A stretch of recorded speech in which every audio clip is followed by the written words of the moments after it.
Muy buenos días, estimados seguidores y escuchas de estas nuestras microcápsulas de cultura jurídica. El día de hoy, en domingo, tenemos nuestra cápsula número 81 ya, 81 cápsulas pretendiendo fomentar la cultura jurídica, política y social de los que nos están viendo y escuchando, ya sea a través de nuestro canal en YouTube, que es Cultura Jurídica Televisión, o bien desde el grupo en Facebook, que es Cultura Jurídica Radio. El día de hoy, pues el tema jurídico, quizá político y social, más importante de la semana que transcurrió, pues fue el tema del regreso a clases. El regreso a clases presenciales.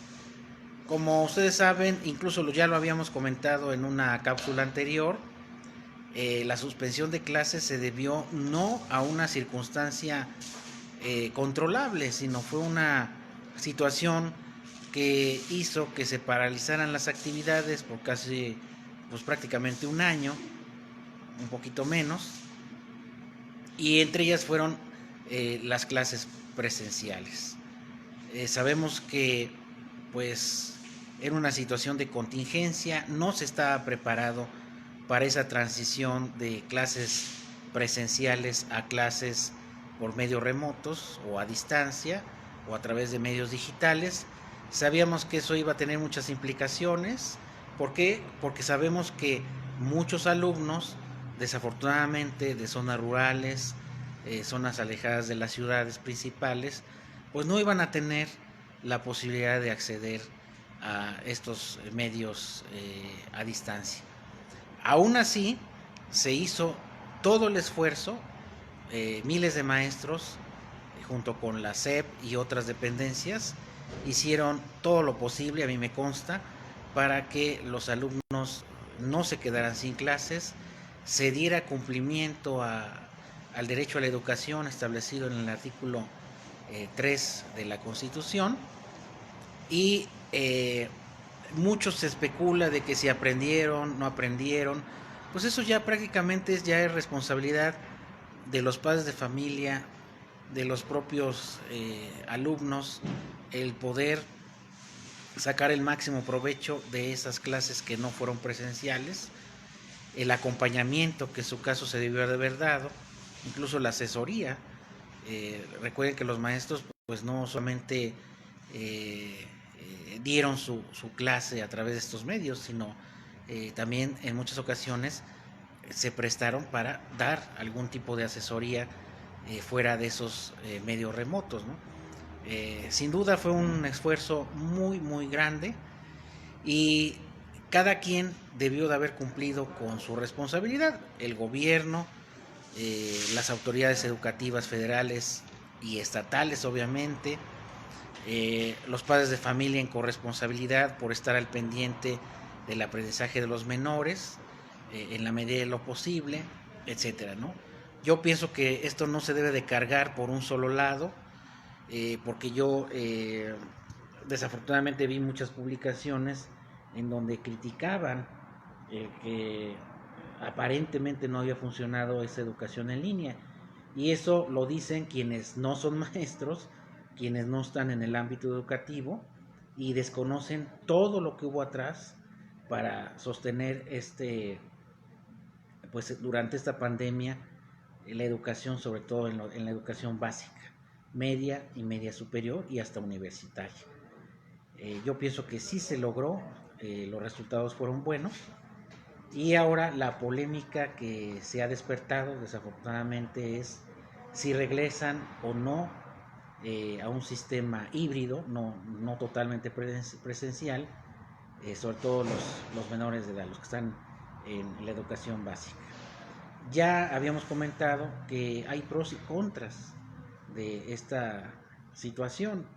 Inclusive se tuvo oportunidad de justificar, ya sea por el ámbito pues de la psicología, de la medicina, sociológico, de que pues ya se está haciendo un daño a los menores, sobre todo a los niños, el el no retornar en cierta manera al ámbito presencial. Sabemos que el regreso, pues si no se hace hoy, finalmente se va a hacer en algún momento. Yo lo había comentado de que pues, el virus, el bicho, el problema de la pandemia, no sabemos cuándo vaya a terminar. Esto va para largo. El inicio de las actividades parciales sin duda pues fomentó a que otras actividades se reactivaran y la actividad educativa no iba a quedar atrás. Claro, obviamente es justificable el que se midan en cierta manera los riesgos sanitarios que tienen retornar a las clases, pero yo pienso que los mismos riesgos que se tuvieron o que se van a tener al regresar a las aulas, pues va a ser exactamente los mismos que se tienen actualmente. ¿Por qué? Porque pues, nos trasladamos, salimos a la calle, nos trasladamos de un lugar a otro, etc. Los riesgos van a ser iguales y el bicho ahí va a estar presente, ya hayamos salido anteriormente o hayamos salido hoy, mañana, en 6 meses, en 1 año, en 2, en 5, el riesgo siempre va a estar, y no solamente con esa enfermedad, sino con otras enfermedades. Lo que sí ya tenemos ya consolidado es el hábito, los hábitos de higiene, los hábitos de limpieza, de sanidad, el uso de cubrebocas, el lavado de manos. Yo pienso que ya con ese antecedente, los niños pues aparentemente no, pero sí van a ser las personas más conscientes al retornar a clases de que esas medidas se deben de continuar, se deben de seguir, y no solamente es responsabilidad de las escuelas o de los directivos, sino es responsabilidad también de los padres en corresponsabilidad el pues asumir su papel de que si mi hijo va a retornar a clases, pues obviamente no lo van a mandar con signos de enfermedad. Deben de aplicar los filtros, el seguimiento sanitario que han hecho durante todo el año que ya ha transcurrido, y que se empiece a retomar parcialmente esa normalidad que finalmente, si no sucediera hoy, iba a suceder más adelante y el riesgo va a seguir latente, ¿no? Entonces, así como se reiniciaron las actividades comerciales, pues así también las actividades educativas, en mi parecer, se deben de reactivar. De hecho, ya se hizo lo posible por considerarlo actividad esencial, y midiendo riesgos, midiendo los diagnósticos que se han tenido de qué puede suceder, sobre todo con menores en el ámbito de la psicología, y de hecho no solamente ellos, sino prácticamente toda la población. Si no, pregúntenle a los docentes el tema de anímicamente cómo están, de la psicología, pues todos han sufrido en mayor o menor medida los estragos de esta pandemia, pero bueno, finalmente ya estos debe de empezar a retornar a la normalidad, y yo soy de los que considero que es urgente ya el regreso a clases con todas las medidas, con la corresponsabilidad de los padres de familia. Mucho se comentó de la carta compromiso, etcétera. Pues debe de haber el compromiso, incluso ni siquiera aunque esté por un medio escrito.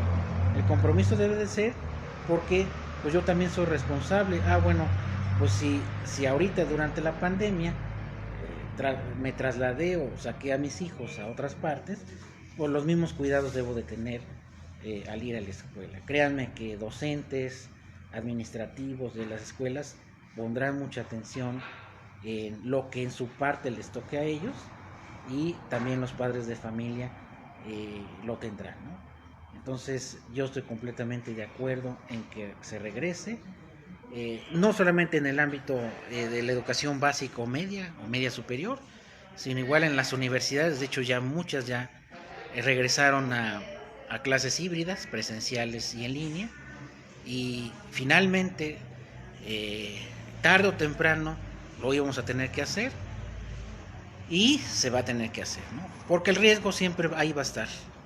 Así pasen 3, 6 meses, un año, 5, 10, como lo dijo en alguna ocasión el doctor Gatell, quizá no volvamos a la normalidad que teníamos antes de la pandemia, en 2019. Y eso es, pues, eso no nos va a dejar inmóviles, eso no nos va, bueno, pues ya me voy a guardar y qué voy a hacer. No, al contrario, hay que retomar nuestras actividades anímicamente, debemos de hacerlo porque nos va a afectar, y eso no significa de que vayamos a regresar a clases o vayamos a regresar a nuestras actividades sin los cuidados, no, al contrario, ya tenemos una cultura de sanidad, de limpieza, que debemos de seguir hacia adelante, ¿no? No se puede detener esto y las actividades deben de continuar, obviamente con todas las precauciones debidas, ¿no? Y el reconocimiento a los compañeros docentes y a todos los administrativos de las escuelas, porque me consta, se ha hecho un esfuerzo impresionante porque no se parara las clases, ya sea en línea o en sistemas híbridos, y bueno, finalmente el retorno a clases va a beneficiar en muchas maneras a los menores, sobre todo los que son en etapa escolares tempranas. Pues bien, esto es básicamente lo que quise abordar en esta microcápsula, en este bello lugar, Guanajuato. Y bueno, pues invitándolos a que se suscriban a nuestro canal en Facebook y a nuestro canal en Cultura Jurídica Televisión, y en YouTube también con nuestras cápsulas y además otras participaciones en ponencias. Muchas gracias y que estén muy bien. Saludos aquí a Jackie, que nos está viendo, y a todos los que nos estén viendo igualmente en la grabación. Si nos quisieran regalar un like y compartirlo. Gracias.